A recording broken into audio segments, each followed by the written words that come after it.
तो 24 जून से संसद का अगला सत्र शुरू होने जा रहा है। इस सत्र के दौरान नए सांसद शपथ ग्रहण करेंगे, लेकिन क्या इस सत्र में बजट पेश होगा, इसकी जानकारी के लिए अब हमारे साथ सीधा जुड़ गए हैं संवाददाता लक्ष्मण रॉय। तो लक्ष्मण जी बताएं, संसद सत्र को लेकर पूरी खबर क्या है और बजट कब पेश हो सकता है?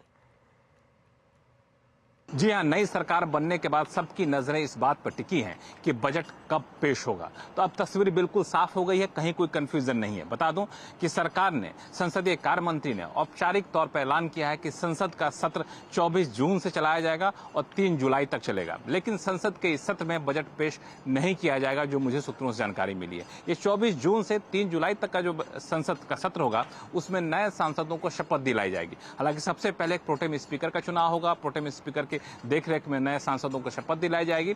फिर राष्ट्रपति दोनों सदनों को संबोधित करेंगे। फिर लोकसभा स्पीकर का चुनाव होगा, जो कि राजनीतिक रूप से काफी महत्वपूर्ण है।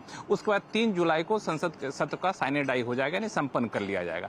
फिर कुछ दिन बाद बजट सत्र शुरू होगा। तो बहुत हद तक संभावना है कि जुलाई के दूसरे हफ्ते में 15 जुलाई या उसके बाद के दिनों में बजट पेश किया जाए और बजट सत्र शुरू होने के पहले या अगले दिन जो है वो बजट पेश किया जा सकता है। हालांकि इसका मतलब ये नहीं कि बजट की तैयारियां नहीं हो रही है। बजट की जो बेसिक तैयारियां होती हैं, आंकड़े जुटाने के, लिखने के, वो सब काम तो पहले से वित्त मंत्रालय में हो चुका है। लेकिन बजट में ऐलान क्या किया जाएगा, इसको लेकर 18 तारीख से प्री बजट कंसल्टेशन होगा। संबंधित लोगों के साथ सलाह मशविरा होगा, किसान संगठनों, इंडस्ट्री के लोग हो, उद्योगपति हो। सलाह मशविरा के बाद उन प्रस्तावों को अंतिम रूप दिया जाएगा। फिर वित्त मंत्रालय, प्रधानमंत्री कार्यालय के बीच चर्चा के बाद बजट के उन प्रस्तावों को मंजूरी दी जाएगी, फिर जिसका ऐलान आप बजट में देख सकते हैं। शुक्रिया लक्ष्मण जी इस पूरी खबर के लिए। तो बजट की तैयारियां भी शुरू हो गई है और इससे पहले आज कैबिनेट मंत्री निर्मला सीतारमण ने लोकसभा चुनाव 2024 के बाद बनी नई सरकार में एक बार फिर से अहम वित्त मंत्रालय की कमान संभाल ली है। उन्होंने नए मंत्रिमंडल में वित्त मंत्रालय आवंटित होने के बाद आज वित्त मंत्रालय का कार्यभार संभाला है।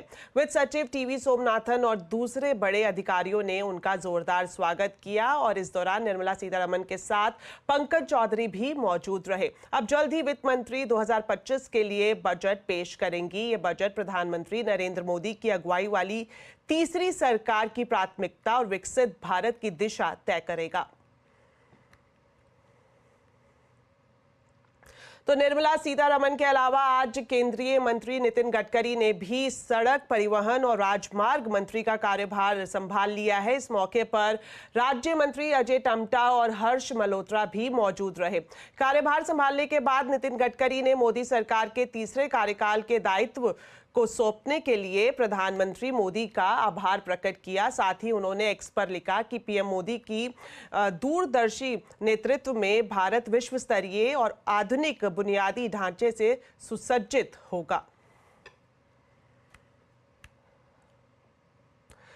महाराष्ट्र के सीएम एकनाथ शिंदे ने बीजेपी के चुनावी कैंपेन पर सवाल खड़े किए हैं। 400 पार के नारे पर सवाल उठाते हुए एकनाथ शिंदे ने कहा कि 400 पार के नारे से चुनाव में नुकसान उठाना पड़ा है। उन्होंने ये भी कहा कि इस नारे को लेकर विपक्ष ने ऐसा माहौल तैयार कर दिया कि अगर मोदी सरकार 400 पार चली गई तो संविधान बदल देगी। लोगों ने इसे दिमाग में रखा और साथ ही ये पूरा जो समीकरण है वो बदल गया। यही महाराष्ट्र में महायुति पर भी भारी पड़ा। पिछले 50-60 साल